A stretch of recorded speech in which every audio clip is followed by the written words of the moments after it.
এক দফা এক দাবি, আমাদের দাবি শান্তিপূর্ণভাবে পালিত হচ্ছে। আমাদের এক দাবি হচ্ছে 35 বয়সের শৃঙ্খলা ভেঙে আমরা আমাদের জীবনে কিছু করতে চাই।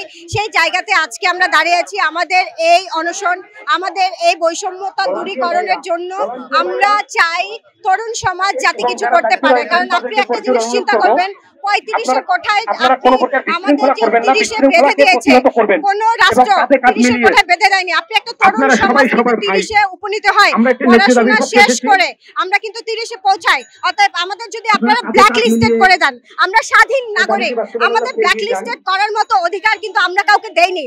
অতএব আমরা এই যৌক্তিক দাবিটা আমরা সরকারের কাছে পৌঁছাতে চাই। এবং আমি জানি আমাদের এই যে যারা আছেন এখানে শিক্ষার্থীরা, আমরা দল বল নির্বিশেষে আমরা সাধারণ শিক্ষার্থীরা এখানে দাঁড়িয়ে আছি এবং আমরা চাই আমাদের এই যৌক্তিক দাবিটা মেনে আমাদের সুষ্ঠুভাবে আমাদের বয়সের জায়গাটা ভেদ করে আমরা অতিক্রম করতে চাই। আমরা যাতে যে কোনো চাকরিতে, যে কোনো জায়গাতে আবেদন করতে চাই, কারণ আমরা আজকে কোনো জায়গায় আবেদন করতে পারছি না, আমাদের ব্ল্যাক লিস্টেড করা দেওয়া হয়েছে। আপনি চিন্তা করবেন, অন্য কান্ট্রিতে যান, আপনার ভিসায়, আপনার পাসপোর্টে যদি একটা লাল কালি পড়ে, আপনি কোনো কান্ট্রিতে, কোনো রাষ্ট্রেতে যেতে পারবেন না। আপনি বাংলাদেশের নাগরিক, বাংলাদেশের নাগরিক হয়ে আপনি যখন 30-এর একদিন পার হবে, আপনি 30 বছর একদিন হবে, আপনি কোনো জায়গায় আবেদন করতে পারবেন না। আপনি যদি আবেদনই করতে না পারেন তাহলে আপনি ব্ল্যাক লিস্টেড হয়ে গেছেন। আর ব্ল্যাক লিস্টেড, আমরা সাধারণ নাগরিক, আমরা সাধারণ জনগণ, আমরা ব্ল্যাক লিস্টেড হতে চাই না। আমরা অবশ্যই তরুণ সমাজ 30-এর পরে আমি কি মরে গেছি, আমি কি কিছুই করতে পারবো না, আমি কি সরকারকে কিছু করতেছি না, আমি দেশের জন্য কিছু করছি না। আপনি চিন্তা করেন, এই যে বন্যা হয়ে গেল, বন্যায় কাজ করেছে কারা? 30-এর পরে যারা তরুণ সমাজ আছে তারাই কিন্তু এইখানে ঝাঁপিয়ে পড়েছে। দেশের যে কোনো জায়গাতে, যে কোনো পরিস্থিতিতে তরুণ সমাজ কিন্তু আজকে ঝাঁপিয়ে পড়ছে। তাহলে আপনি সেই জায়গাটায় ভলান্টিয়ার সার্ভিসে যদি তরুণ সমাজকে আপনি মূল্যায়ন করেন, তাহলে কেন চাকরির জায়গাতে আপনি আমাদের মূল্যায়ন করবেন না? আমরা চাই একটা সুষ্ঠু জায়গা, সুষ্ঠু সমাজ, সুষ্ঠু পরিবেশ। আমি বাঁচার মতো খেয়ে পরে বাঁচতে চাই এবং আমাকে স্বাধীনভাবে মত প্রকাশের সুযোগ দিতে হবে। আমাদের এইটাই দাবি।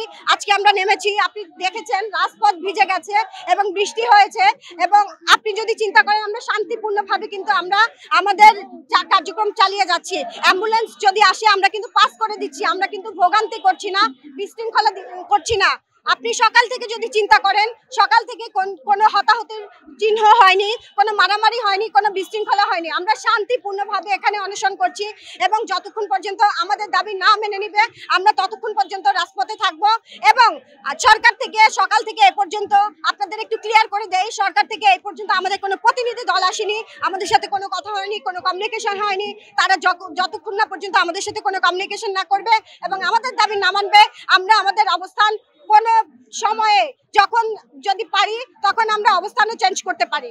অতএব আমরা আমাদের এক দাবি এক দফা নিয়ে এখানে বসে আছি। যারা আছেন সবাই কথা বলবেন এবং আমাদের দাবি যাতে যৌক্তিক হয়, যৌক্তিক দাবি মানে সেটার আহ্বান জানাচ্ছি। এবং আপনাদের মাধ্যমে যাতে এই জিনিসটা আমাদের ডক্টর মোহাম্মদ ইউনূস স্যার এবং প্রধান উপদেষ্টা সহ যারা এখন ম্যানেজিং বোর্ডে আছেন, যারা গভর্নরে আছেন, যারা বিভিন্ন পদে যারা এই দেশটাকে নিয়ন্ত্রণ করছেন, তাদের কাছে আমি পৌঁছাতে চাই। এবং এটার পৌঁছানোর মাত্র একটাই হয়েছে, আপনারা আমাদের সাথে থাকবেন এবং আপনারা আমাদেরকে সহযোগিতা করবেন যাতে বয়সের ভেদ আমরা করতে পারি। অন্তর্বর্তীকালীন সরকার ডক্টর মোহাম্মদ ইউনূস স্যার হচ্ছে যথেষ্ট অমায়িক মানুষ। আপনি চিন্তা করবেন, তার কথাই বিচার বিশ্লেষণ করবেন।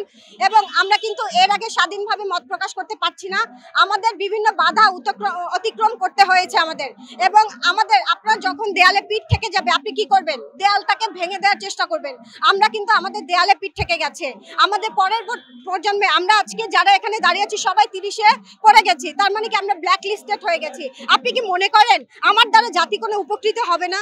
আপনি মনে করেন আমার দ্বারা দেশ কিছু হবে না আমার দ্বারা? তাহলে কেন আপনারা এই বিভেদটা তৈরি করছেন? আপনি কেন আমাকে রেস্ট্রিক্টেড করে দিচ্ছেন, লাল কালির জায়গায় চিহ্নিত করছেন? আমি তো লাল কালির জায়গায় চিহ্নিত হতে চাই না, আমি তো খেয়ে পরে বেঁচে থাকতে চাই। আমি একদম মধ্যবিত্ত একটা ফ্যামিলি থেকে উঠে আসা একটা মেয়ে। এবং আপনাদের এই জায়গাতে আমরা চাই প্রত্যেকটা মানুষ তার জায়গায় খেয়ে পরে বেঁচে থাকতে।